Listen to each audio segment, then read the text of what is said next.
How prepared are you for wildfires? Let's take a look at what's happening in Australia and see what we can learn. Hey folks, welcome to Set Apart Homestead, the Prepared Homestead. This is Travis. Thank you for watching. And there's a lot going on in Australia. Man, those poor people down there. I actually have some friends in Australia and kind of been getting some inside knowledge of what's going on, and it is absolutely devastating. They're saying that it could take Australia decades to recover from this, and it's potentially that they would never fully recover because of the amount of devastation that's going on there. To the point that these fires are so large that a lot of people are saying that it's basically in the hands of God now, that they're too big, that man cannot intervene and really get them under control. So it's really sad. I'll try to throw up some graphics in this video, just some things to kind of put it in perspective of how massive these fires are. I've seen, of course, as most of you've probably also seen, about 500 million animals have died, they estimate. Numerous folks have, their homes are gone. They've had to run to the beaches and rivers and stuff to get in because the fires were so powerful and moving so rapidly. There's been several people arrested for arson fires. They believe a lot of them have been set because of arsonists. And I will say it's kind of interesting that the big bulk of the fires follow the same path as where a proposed high-speed rail system that they were wanting to implement and put in, that was getting some unfavored opinions, and they were having some difficulty getting that through. So it's interesting that those same areas are now burned to the ground, and would be easily it would be easy to put in a rail system now with everything burned to the ground. But I'm not the one to spread that conspiracy. But definitely remember those folks in your prayers. It's quite awful what's happening down there. So let's see what we can learn from it, though. I'm not a big advocate of bugging out. It's just, I don't think that in most situations it would be beneficial to people, and there's a great danger in bugging out. And I mean that in the sense of leaving your home.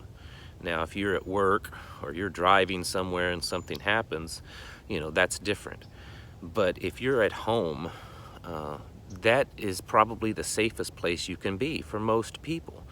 Of course, there's also depending on where you live. If you're in a high-rise apartment in Chicago, that certainly may not be the safest place to stay. But for most of us, your home is going to be the safest place to be in a disaster, regardless of the size of it. But there are a few situations where you might need to bug out and leave your home. And I think a wildfire, similar to what we're seeing in Australia, could be one of those. You certainly don't want to stay in your home while the fires are burning it to the ground.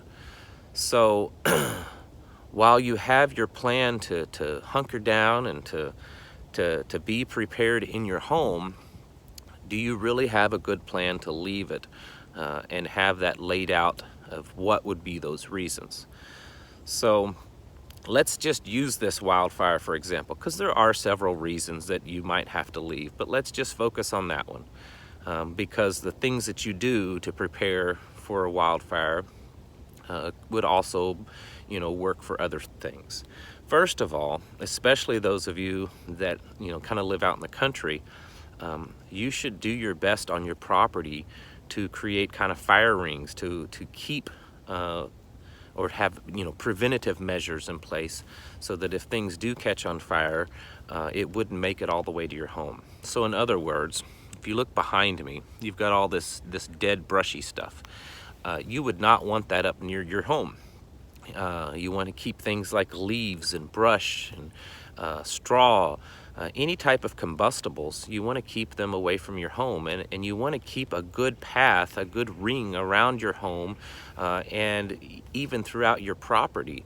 of going through and maybe doing some controlled burns, raking, mulching leaves, depending on your situation.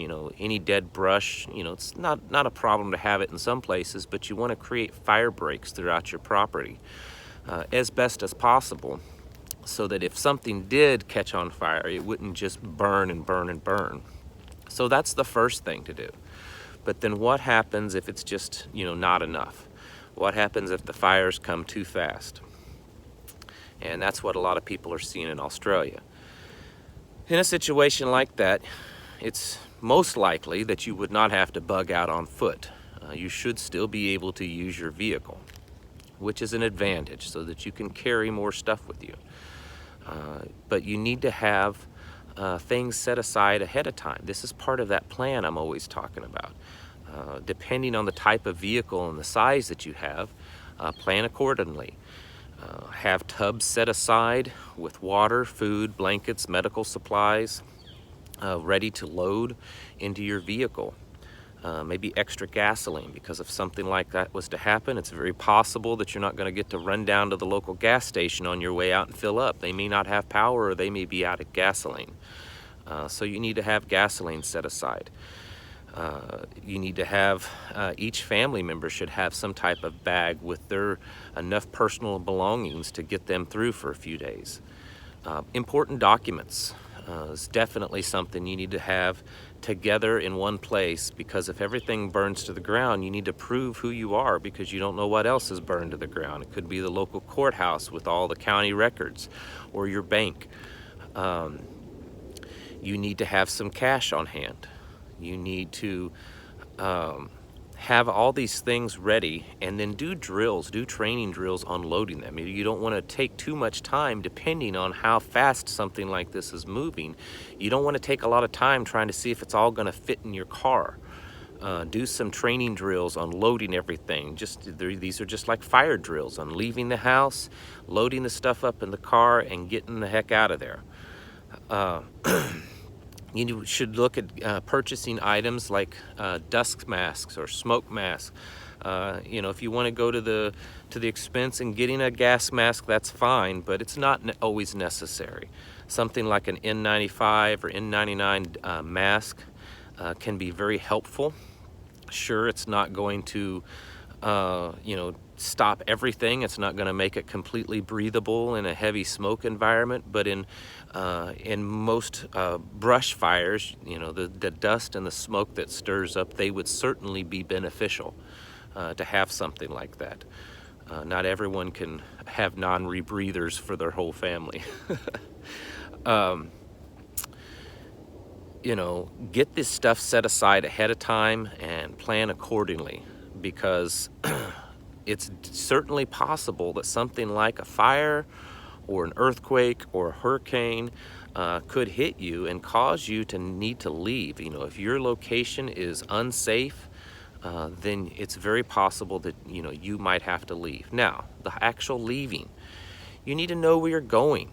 You can't just get in the car and start driving around. You could drive right into the worst part of it. So you need to have plans of different places to go in different directions, because the way you want to go may be blocked off because of the fires. And so you need to have different ways to get there and have it kind of nailed down where you're going to go first. Know that the traffic could be bad. Now, if you live way out in the sticks, there just may not be enough traffic anyways to mess with.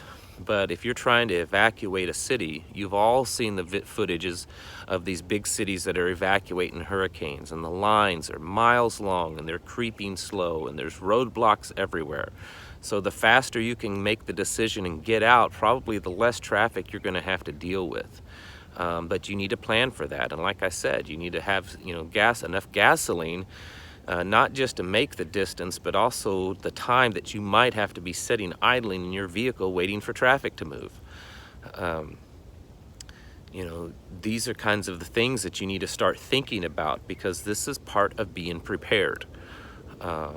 And with the changing of weather patterns, it's very possible that your area that may in the past not have been an area prone to forest fires could now all of a sudden become prone to forest fires.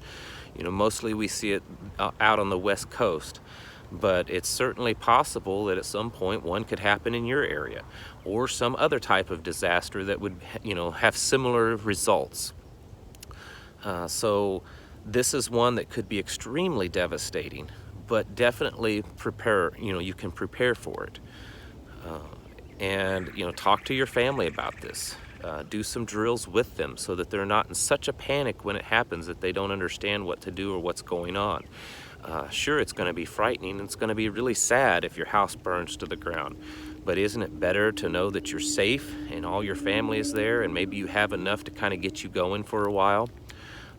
Do these things now and plan, and it's possible that you won't end up like so many of these poor souls that are, evacuating their homes with just the clothes on their back.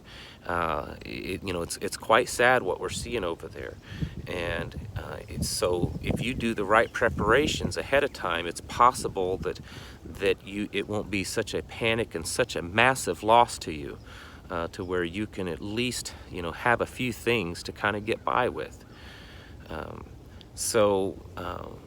When things like this happen, and these big disasters and stuff, you should be kind of watching them, because there's always things that you can learn from them, of what people are doing and what they should be doing, and change those things within your plan when you see that, man, they should have done this, or that was a good idea.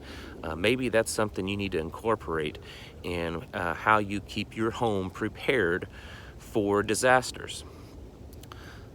And so remember Australia, because the people down there are really suffering. Keep them in your prayers, certainly, but also learn what you can from what's happening down there, because something like that, or even worse, could happen to you, and you need to be prepared for it. Thank you all for watching, and I'll catch you in the next video.